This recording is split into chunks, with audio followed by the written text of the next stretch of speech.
Lost Island release date. 3 new creatures coming to ARK. And Fjordur is the next official map to all platforms.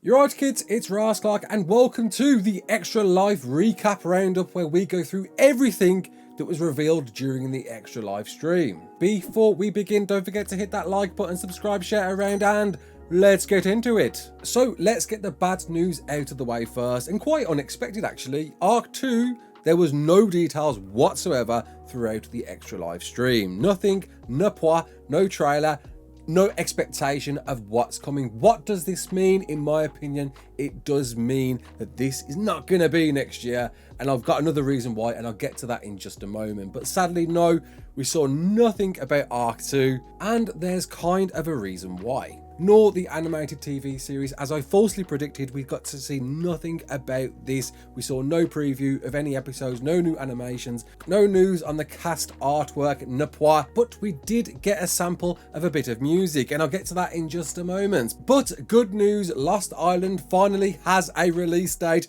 December the 14th. It's coming to all platforms, whereby I mean PC, Windows 10, Xbox and PlayStation. You're going to be able to play Lost Island finally. It's very much around the corner next month. We didn't get any Lost Island purpose trailer, but we did get 3 creature spotlights for the creatures that are coming, which do detail a bit about the map. And again, we'll get to those in just a moment. But the big news, certainly the biggest news that came out of Extra Life, Fjordur is coming to all platforms, PC, Windows 10, PlayStation and Xbox. You're going to be able to play Fjordur next year. Well, summertime. They did originally say June, but then they got a bit ambiguous about that release date and then said summer, and then sounded a bit cautious about even that summer release date. But currently it is dated for next summer, and it is coming with apparently all of the realms, whereby there are 3 different realms you can transport to: Jotunheim, Vanaheim and Asgard. And it sounds like we are going to get the entirety of the map, with certainly a few changes. The words they did use is not everything will be coming with this, but they did say that we are going to get 3 new creatures, one of which has already been introduced and one of which is going to be a community submission creature. The creature revealed was the Andrewsarchus, a wolf bear pig that's certainly rideable, but get this, will have an armored turret mountable that you can ride on and shoot from, and turn 360 degrees, shooting at any direction you want from the Andrewsarchus. And that's about as much as we know so far. As for the other 2 creatures, well, one of them you can already submit your creature to be in the game. That's right, we are going down the voting road once again for a creature, player submission creature, to be coming with the 3 that are coming with Fjordur. As you can see, there are many submissions that have already been posted. They need to be real world dinos, by the way. There's already 6 pages of this, so you do need to get in quick if you want your submission seen. Here we go again. Hopefully this one won't be as bad as the last one. There was a lot of controversy surrounding that. We'll see, we hope so. But I don't think we're going to go to a voting round anytime soon. I think they're going to long this out, seeing that we're not going to play Fjordur until next summer. As for what's included, excluded from Fjordur, we don't know. The Fenrir, of course, is an exclusive creature to the map at the moment, the mod map version anyway, whereby there was a bit ambiguous about if it was going to drop with the map when it comes to official. But why am I so excited for Fjordur? Besides me doing a let's play at the moment, it is by far the best map I have ever played, and I have played ARK from day one. I haven't had this much fun since I very first played the island. You are all in for a treat, console users. You are certainly going to be playing one of the best maps out there that is just brimming with discovery, adventure. But I'm slightly concerned on what they're going to pull out. If you don't know, all of the titans from Extinction are in the mod map at the moment, and I can't really see these making the final cut, because that would pretty much make Extinction just not a worthy map to play on. But the titans are quite a prominent feature in Fjordur, so it'll be interesting to see what they do with that. Maybe it'll be a swan song, the last swan song, where they say, you know what, screw it, just throw it all in.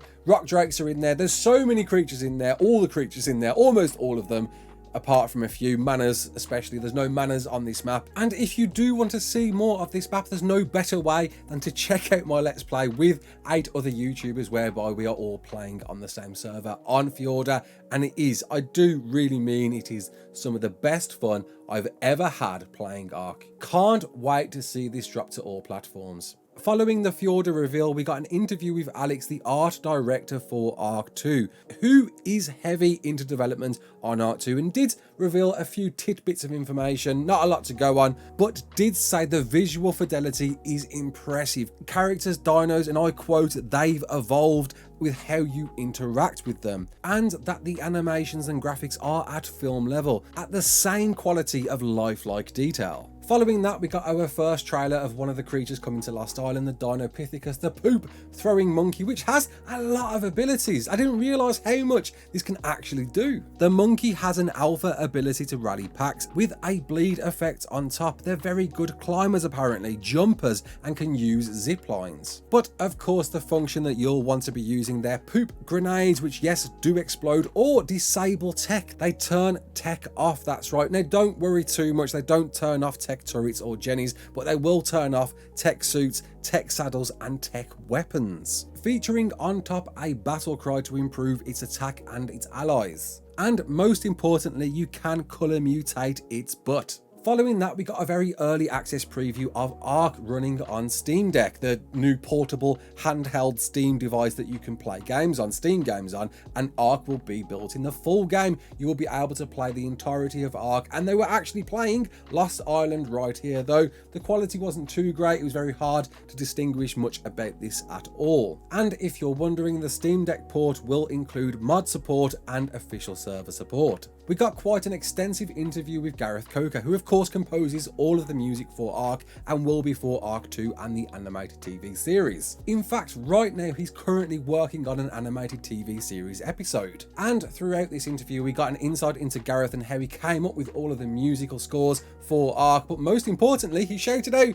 my top 10 video, how about that? Where of course we ranked his best top 10 ARK soundtracks, but then did leave us with a little preview of a score for the animated TV series, and I'll leave a link to that in the description if you want to hear it for yourself. We then got a look at the Amargasaurus, the saddle breaking dino that yes, shoots spikes out at will, that are all visual and regrowing at all times. With you riding a side saddle, you can set the mode of the spikes to armor interfering, cold spikes, or hot spikes depending on your mood. Hot spikes do, as you'd expect, set people on fire. Cold spikes freeze people, but of course armor interfering spikes are the one because they will bypass saddle armor. That's right, if they hit anything with ascendant saddles, it will be like they was being hit if they had a primitive saddle. Taming and interacting with them sounds quite interesting. That you'll have to hunt with them because they're very aggressive. Every now and then to feed them, you'll need to kill things with them to gain affinity. And apparently we'll need Kalian soup or Freya curry to temporarily be okay with them. They're not the speediest around, about the size of a Diplo, but they apparently are decent in water. And a very unique feature, you can pull the spikes out of them, put them in trees, and produce sap by double the speed, but they do decay over time. And these are definitely breedable, it was confirmed. A few of you out there are saying that these can shoot spikes past turrets and disable tech as well. However, I didn't see that in my notes, but just putting that out there, that was something a few people did say. After a mod spotlight, there was an interview with Alex from Live Ops who named the Maywing, but then we got into the Sinomacrops, which you are going to love, I assure you. Not only will it work like a non-perishable glider, but also has the ability to lift you off the ground a little bit like a jetpack, but not for too long, depends on stam. A big feature about this that I think a lot of people are overlooking is that it can be used as a backpack, so you don't have to put it on the floor. You can simply press a button and swap your inventory with its inventory, of course it having reduced weight carrying abilities. And a big one that a lot of PvPers are going to rejoice to, that it can scare off creatures like a parasaur to a certain size, with the devs on record calling this the Noglin Repeller. As mentioned, these three creature spotlights have all been filmed on Lost Island, where we can take a few details about the map. For one, there might be a new boss for this map. As we can see, there are new flags there that we've not seen before. That colour there certainly doesn't exist on any boss flags at the moment. I don't believe so, please correct me if I'm wrong, but I'm guessing this may allude to a new boss guardian for Lost Island. We also saw a brand new artifact which may confirm that we are definitely going to get a new type of Guardian boss with this map. But overall, not a bad set of reveals, perhaps not as much as I was expecting. This was certainly a little bit less than last year's and previous years really, but we did get some really cool news. Fjordur is the big one for me. You are all going to love this map, and it's great to hear that Lost Island is coming. Now, ARK 2, where is ARK 2? If Fjordur is dropping next year summer, and even then, that sounded quite ambiguous, is ARK 2 going to release just after that?